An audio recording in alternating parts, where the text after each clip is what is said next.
এই টিউবের সাইজ গুলো আমাদের কি করব, এই সাইজ অনুযায়ী আমাদের কাজগুলো করতে হবে। এই ডান পাশের গুলো ক্যাপিলারি, নিচের গুলো টিউব, উপরের গুলো পাইপ। এই যে রেফ্রিজারেশন সাইকেলের যে প্রধান প্রধান চারটা অংশ আসলে কিভাবে থাকে সেটা মেইনলি তোমাদের বোঝানো। কথা কেমন বুঝতে পারছি? তাহলে আমাদের জিনিসটা মাথায় রাখতে হবে, এই যে একটা স্প্লিট টাইপ এসির আমরা আরো কিছু বিষয় নিয়ে আমরা আলোচনা করতে পারি। সেটা হলো এই যে এই ফ্যানটার নাম কি বললাম আমরা, মনে আছে কি? Condenser fan motor. যেটা কন্ডেন্সারে থাকে সেটার নাম হলো কন্ডেন্সার ফ্যান মোটর। আবার বলি, ফ্যান মোটর।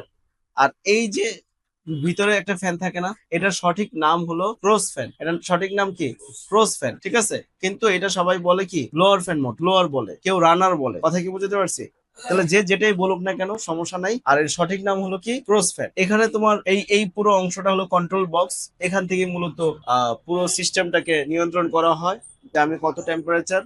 আমরা এই যে এই জায়গায় যদি আমরা একটু দেখি, এই যে দেখো একটা ইভাপোরেটরের ভিতরে মূলত যেভাবে কাজ করতেছে আমরা এটা পরে দেখাচ্ছি। এটা হলো কি কন্ট্রোল বক্স, এখানে সেন্সর আছে, এটাকে বলা হয় রুম টেম্পারেচার সেন্সর। কি নাম বলা হয়? Room temperature sensor. এখানে একটা আছে পাইপ টেম্পারেচার। এই রুম টেম্পারেচার সেন্সরটার মূল কাজ হলো কক্ষের ভিতরে যে তাপটা আছে, কক্ষের ভিতরে যে তাপটা আছে সেই তাপটাকে নিয়ন্ত্রণ করা। যেমন তুমি রিমোট দিয়ে টেম্পারেচার সেট করছো কত, টেম্পারেচার সেট করছো 20°C, তুমি তাপমাত্রা সেট করছো, রিমোট থেকে সেট করছো। যখন এই সেন্সরটা বুঝবে যে এখানে রুমের ভিতরে 20°C তাপমাত্রা এসে পড়ছে, তখন সে কি করবে? কম্প্রেসার ইউনিটটাকে বন্ধ করে দিবে। বন্ধ করে দিলে তার ঠান্ডা হবে না, তাই না? তাপ শোষণ প্রক্রিয়া চলবে না। তারপর কি করলো? আবার যখন সে 21-22°C এসে পড়লো, তখন আবার কম্প্রেসার চালু করলো, আবার বন্ধ করলো।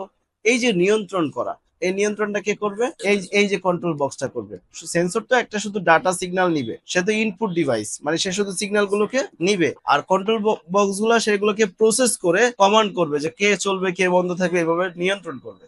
কথা বুঝতে পারছি? তাহলে আমাদের এই এসিটা যখন চলে এটাতে একটা স্প্লিট টাইপের এয়ার কন্ডিশনার। স্প্লিট মানে কি? স্প্লিট মানে হলো দ্বিখণ্ডিত, দুই ভাগে বিভক্ত, বিভক্ত। কথা কি বুঝতে পারছি? যেমন এই যে এই পুরাটা তো একটা এয়ার কন্ডিশনিং সিস্টেম, তাই না? পুরাটা, কিন্তু এটা ভাগ কয়টা? দুইটা। এটা একটা ইউনিট, এটা একটা ইউনিট। এই ইউনিটের নাম কি?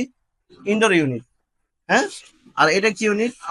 Outdoor unit. তাহলে আমার এই যে ইনডোর ইউনিটটা আছে, এই ইউনিটটা কক্ষের ভিতরে থাকছে, এই ইউনিটটা কক্ষের বাইরে থাকছে। এখন মূল বিষয়টা হলো আমরা কিন্তু এগুলো নিয়ে কিন্তু এখন কাজ শিখাচ্ছি না, আমরা এগুলোর সাথে পরিচিতি হচ্ছে।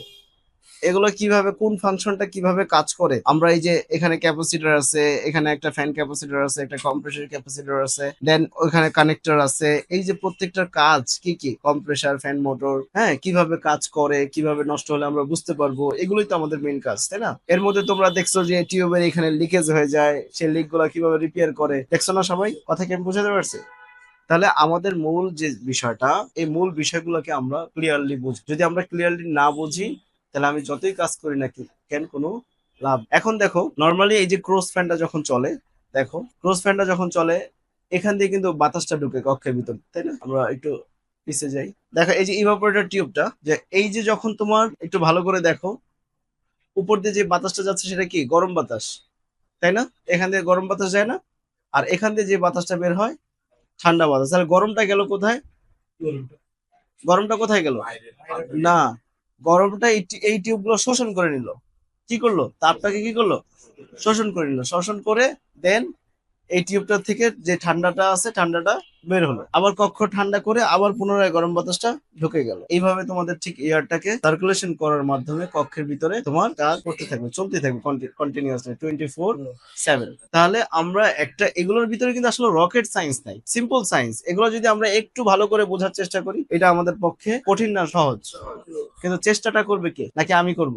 কথা কি বুঝতে পারছি? তাহলে প্রত্যেকের এই বিষয়ের উপরে চেষ্টা থাকতে হবে অফুরন্ত। আমি বলছি আগামী 2 মাসে 2000 কোয়েশ্চেন তৈরি করতে হবে নিজে থেকে। যে আচ্ছা এই যে এই যে এখানে যে একটা স্ক্রু লাগালো, এই যে তারের কালারটা এরকম, তারের কালারটা এরকম কেন? আমি কথা বুঝতে পারছি? আচ্ছা এইখানেই স্ক্রুটা লাগালো কেন? তাহলে আমার কি এই ধরনের মানে অদ্ভুত টাইপের যত প্রশ্ন আছে এগুলো তৈরি করতে হবে। যত প্রশ্ন তত উত্তর, তত শিক্ষা। আর প্রশ্নটা থাকতে হবে কোথা থেকে? নিজের ভিতর থেকে।